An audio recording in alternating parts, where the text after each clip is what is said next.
I speak Spanish and a very little bit of French. Je hablo español. Je parle un peu seulement de français.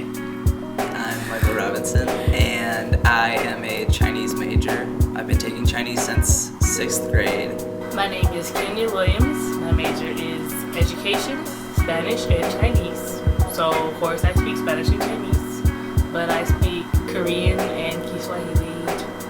That's actually what I love about learning other languages, is when you learn another language, you learn another worldview. And you see things that you might not have seen had I may never have known these things had I lived my whole life speaking English. I see that Spanish is a much more descriptive language than English. And it came startlingly to me when I was reading El Señor Presidente by Mario Vargas Llosa.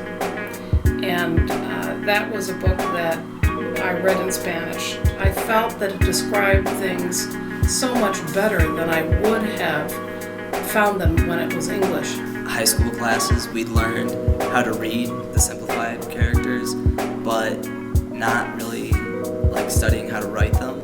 It wasn't given an alphabet, and each character is derived from basically a drawing of what it once was representing. And they build off of each other, and there's so much to them. I think there's such a big distinction there, because you can see a character and memorize it and understand, like, okay, that means that because I associate it with that meaning.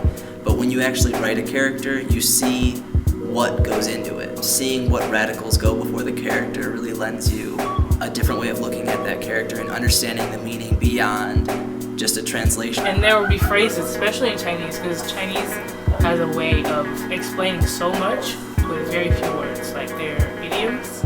Idioms are often for characters, but it would take us in English a whole sentence or a few sentences. Spanish happened because we were leaving the Washington, D.C. area when I had just finished 5th grade and going to Chile to live, because my father had a job there consulting with the Chilean government. And my father had us come in that summer every evening to watch public television Spanish lessons, and I did not like that.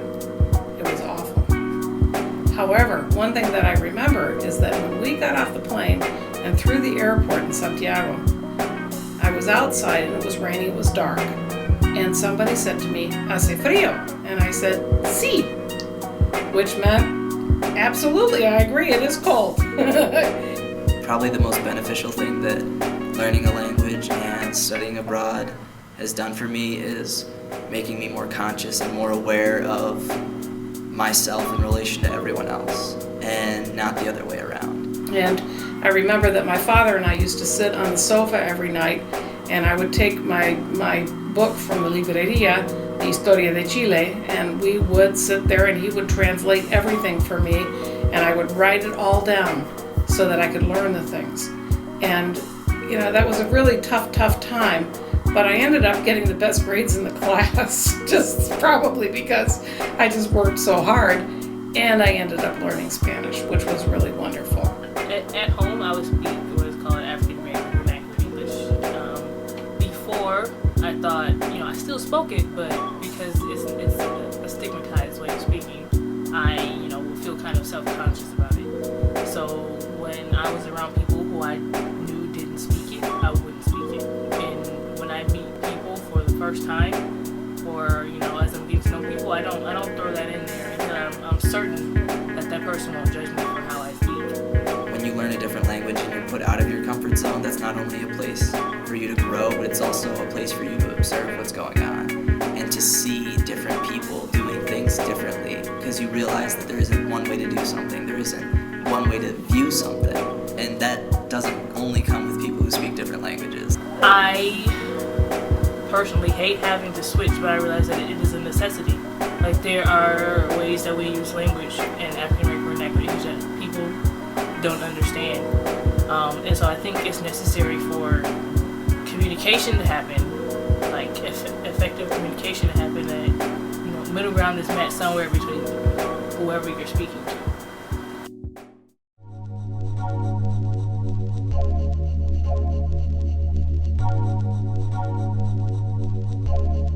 In culture, you can't take those two apart from each other. I've definitely learned a lot of things about the world just by learning how other people view the world. I just knew from my experience that knowing another language opened up a whole new, different world for me, or worlds. So I guess like that's what I meant by like actually learn it, to be like kind of immersed in the language, and that led to me really desiring being immersed in the culture. So I think one of the other important things about learning the language of the country you're going to live in or visit is that it shows respect. It shows respect for the people who live in that country, and it shows that you're willing to put some effort into something that isn't easy for you, but you want to do it because you want to be able to communicate with them and be able to connect with them. If it's whether people of privilege have a responsibility to learn another language, then yes, I think that's probably true. I think people who are educated have a greater sensitivity and in a sense a responsibility to learn other languages. As far as like taking that question in a different way and saying like, should that be mandated? Like, should people have to take a test before they go into a certain country to stay or something like that? I would say no, because it is still their decision what language they speak.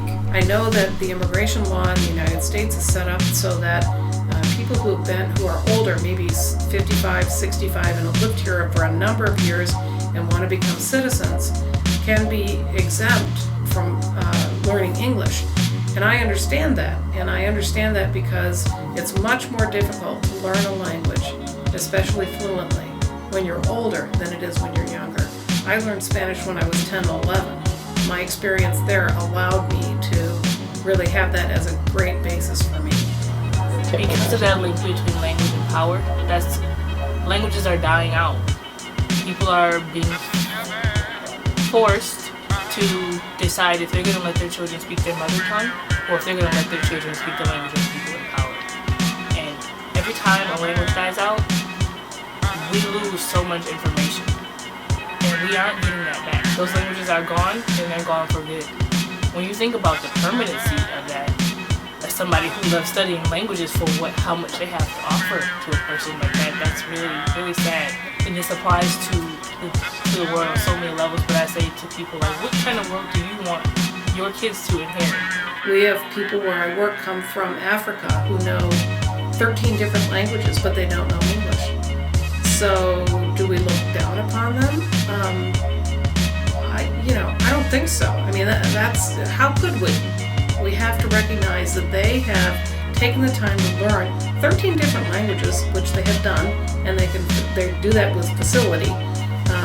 But yet, let's help them. If they're going to live here, let's just help them learn English and give them a little break.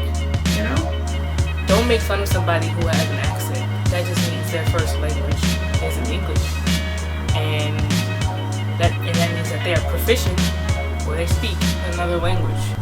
And as somebody who has gone through the process multiple times of learning another language, I know just how hard it is. Learning a language that so many international students speak here has just given me not only opportunity to practice, but it's given me like a really good connection with people, because I'll understand some things that people are saying when they're speaking in their native language, and in certain settings I'll interact with them and they'll be really excited that another person can connect with them, especially one who isn't from their country, because it's unexpected.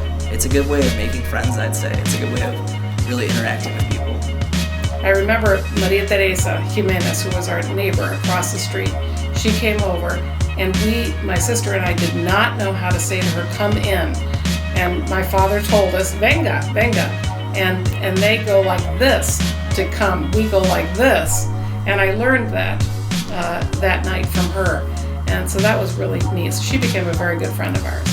And if you can understand them, there's no reason for you to be criticizing anyways. The purpose of language, one of the purposes of language is communication. So if communication is not being hindered, it doesn't matter if they said this verb instead of this verb, or if they said he instead of she, because their language doesn't differentiate between them like Chinese.